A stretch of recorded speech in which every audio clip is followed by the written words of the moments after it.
చెయ్యండి అని అన్న ఒక్కటే, కానీ ఆ చెప్పినప్పుడు వాళ్ళు కూడా మనసులో పెట్టుకున్నప్పటి వరకు ప్రార్థన చేసేవారిలాగా ఉండాలి. అటువంటి బిడ్డలకు మనం చెప్పేలాగా ఉండాలి. కానీ మన ఇరుగు పొరుగు వారికి మన కుటుంబ పరిస్థితులు చెప్తే ఎవరు కూడా మనల్ని ఏమి ఓదార్చరు. మనం ఓదార్చినట్టు ఓదార్తారు, కానీ మన గురించి కేరళగా మాట్లాడతారు. మనం ఎప్పుడైనా దేవుని దగ్గరే మనకు వచ్చి రాని మాటలే, కానీ ఏ మాట అయినా సరే ప్రభు నా పరిస్థితి ఉన్నది, మా స్థితిగతులు ఎరిగిన దేవుడు నువ్వు, మమ్మల్ని పుట్టించిన దేవుడు, మమ్మల్ని పోషించే దేవుడు, మాలో ఉన్న సమస్త అవయవాలు మీరే వచ్చారు, మీకే తెలుసు కనుక మీరు మా కుటుంబం ఈ బాధలు మీరు తీయండి, కష్టాలు తీయండి అని మనం నిజంగా దేవుడికి మొరపెడితే దేవుడు మన మొరలో ఆలకిస్తాడు. ఏ శ్రమ పెట్టినా మనకి ఆయన మనం తగినంత శ్రమే పెడతాడు. ఏదైనా మనం మేలుకి అనుకోవాలి. మన మేలుకి అనుకోకపోతే మనం మట్టికి జీవించలేము, మనం బ్రతకలేము. దేవుడు ఇది కష్టం వచ్చిందా, అయ్యా నీ సిద్ధము నీ ఇష్టము, నీ ఇష్టం లేదు ఏది జరగదు. యోగుకి ఎన్నో శ్రమలు వచ్చింది. ఎన్నో శ్రమలు వచ్చినప్పుడు ఆయన కుంగిపోయాడా? ఆయన మరణాపాయం వచ్చేసింది.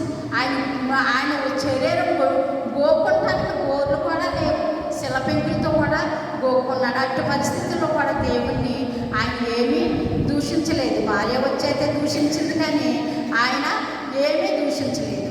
అలాగా మనం అంత దేవుడు అని శ్రమలు కూడా మనకు పెట్టలేదు. మనకి ఏదన్నా చిన్న శ్రమ వచ్చినప్పుడు అంతా ఆయన చిత్తము, ఆయన ఇష్టము.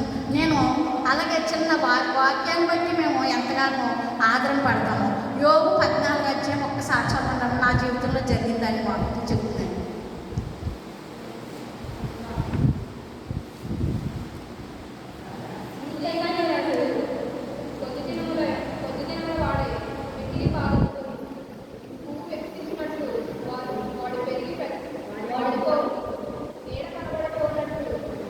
వాడు యువక పారిపోడు అట్టి వాటి మీద నీవు కనుదృష్టి ఇచ్చిన్నావు. తీర్పు నందుటకై నన్ను నీ వద్దకి రప్పించి ఉన్నావు. పాపరీతుల్లో నుండి పుట్టగలిగే ఎంత మేలు చదవండి. అలాగనే ఎవడనూ పుట్టనేరడు. నరుల ఆయుష్య కాలం పరిమితి కలదు. వారు నెలల సంఖ్య నీకు తెలిసి ఉన్నది. మించజాలని వయ పరిమాణము నీవు వారికి నియమించి ఉన్నావు. కూలి వాని వలె నియమింపబడిన పనిని వారు ముగించే వరకు వారు విశ్రమను అందుకున్నట్లు వారు వైపు చూడక ఉండు. చదవండి. వృక్షములు నరకబడిన ఎడల అది తిరిగి చిగుర్చుననియు, దాని లేత కొమ్మలు వెయ్యిననియు నమ్మకము కలదు. దాని వేరు భూమిలో పాతదైపోయినను, దాన్ని అడుగు మొద్దు మట్టిలో చిందిపోయినను, నీటి వాసన మాత్రము చేత అది చిగుర్చును. లేగత మొక్క వలె అది కొమ్మల వేయును. అయితే నరులు మరణమై కదలలేక పడింది. నరుల ప్రాణము విడిచిన తరువాత వారు ఏమైపోదురు? చదివమ్మా, మొత్తం చదివి అధ్యాయమని చదివామన్నాం కదా, అది అర్థమవుతుందా మీకు? ఇంకో మైక్ చదువు మొత్తం ఆగాలి చదువుతుంది. మైక్ లాంటి చదువు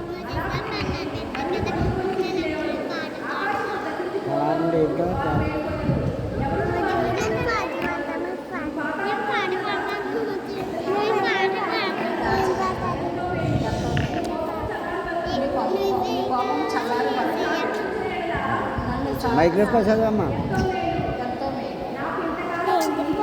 కాలమని నీవు నియమించి తరువాత నన్ను జ్ఞాపకం చేసుకుని నాతో కోరుచున్నాను.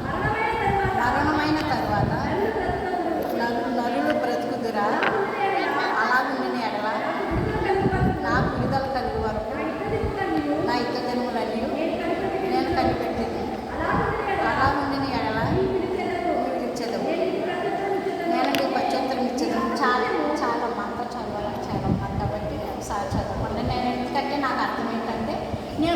చార్లు వాక్యం తీసుకున్నప్పుడు వాక్యం నన్ను ఎంతగానో బలపరిచింది. ఎందుకంటే యోగు ఇక్కడ చెప్తున్నారు అన్నమాట, చనిపోయిన వారి కోసం చెప్తున్నారు. వాళ్ళు వంశం కూడా చనిపోయిన వంశం కూడా దీవించబడతామే, చిగురాకు వల్ల వాళ్ళు ఎదుగుతారు అని ఎంతగానో ప్రభువు మాట్లాడారు. అయితే నా విషయంలో అయితే నాకు శ్రమ వచ్చినప్పుడు కూడా సరే దేవుడి వాక్యం చూపించాడు కాబట్టి నా వెతికించిన ఇద్దరు పెట్టాము కాబట్టి ఆయన చూసుకుంటూ మేము జీవించవచ్చని మళ్ళీ లెగిసి మేము పడుకున్నాము, లెగిసి స్నానం చేసి ప్రార్థన చేసి ఇలాంటి వాక్యాలు మాకు యాకోబు 43 ఈ వాక్యాలని యాకోబు యెషయా 43 వచ్చాయి. ఇలాంటి వాక్యాలను చాలా బలపరిచినాయి.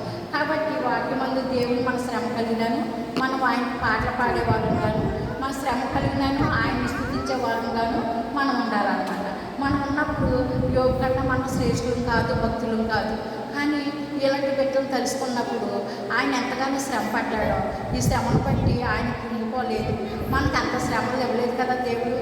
మనకి ఎవరికైనా ఒక రోజు ఉంటుంది, ఎవరికైనా ఒక క్షణం ఉన్నది, ఎవరికైనా దేవుడు ఎంత పెట్టాడో అవసరం ఉన్నది మనకి ఎవరికి తెలియదు. కనుక మనం ఎప్పుడు కూడా దేవుడికి మనం లోబడి ఆయన సన్నిధానంలోనూ ప్రజలకి లోబడి దేవుడికి లోబడి ఆయన సన్నిధానంలో ఎప్పుడు కూడా మనం ఎడవకుండా ప్రార్థించే వాళ్ళం. కానీ మన కొరకు మన బిడ్డల కొరకు మన కుటుంబాల కొరకే కాకుండా మన సంఘాల కొరకు మన రాష్ట్రాల కొరకు మన దేశం కొరకు మన గ్రామం కొరకు ప్రతి ఒక్క బిడ్డ అవస్థలో ఉన్న ప్రతి ఒక్క బిడ్డ కొరకు మనం ప్రార్థించే వాళ్ళం. కానీ మన పట్టుదల కలిగి ప్రార్థించే దేవుడు ఏ కార్యమును మనకు చేయక మానడు. కనుక ప్రతి ఒక్కరు మనం ప్రార్థన చేసి ఆయన రావడానికి మనం సిద్ధపడి ఆయన నుంచి రాజ్యంలో మన వారసత్వం కలిగి ఈ రాజ్యంలో వారసత్వం, ఈ రాజ్యంలో ఐశ్వర్యం సాధ్యం, దేవుడి రాజ్యంలో వారసత్వం ఆయన ఐశ్వర్యం కలిగి ఇక్కడైతే మన వెండి బంగారాలు తుప్పు పట్టిపోతాయి, మీ వస్త్రాలు చిమిడిపోతాయి కానీ ఆయన రాజ్యంలో సంపాదించుకుంటే మనం ఎప్పుడు కూడా యుగ యుగము సంతోషము సమాధానం కనుక మనం అటు రీతిగా మనం ఎదగాలని ఇలాగ శరీరంగానో మనం బిడ్డలను అలా పెంచాలి. తర్వాత దావీదు సంతానములుగా ఎంతో ఆయన కృంగారు దేవుడు మళ్ళీ ప్రార్థన చేయగా ఆయన లేవనెత్తాడు.